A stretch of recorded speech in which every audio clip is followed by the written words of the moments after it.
Häng med på en house tour i den här lilla fina attefallan som heter Skelsö.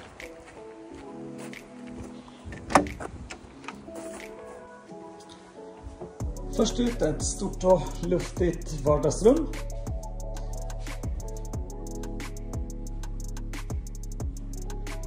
Kök byggt från vårt egna snickeri som vanligt. Och där uppe ser ni sovloftet.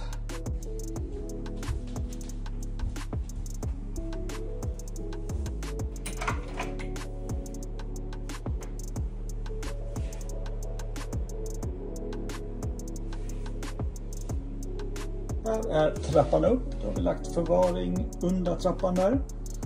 Och sen kommer man upp hit till ståhöjd innan man går upp på sovloftet som ser ut så här. Och också ett fönster ut där.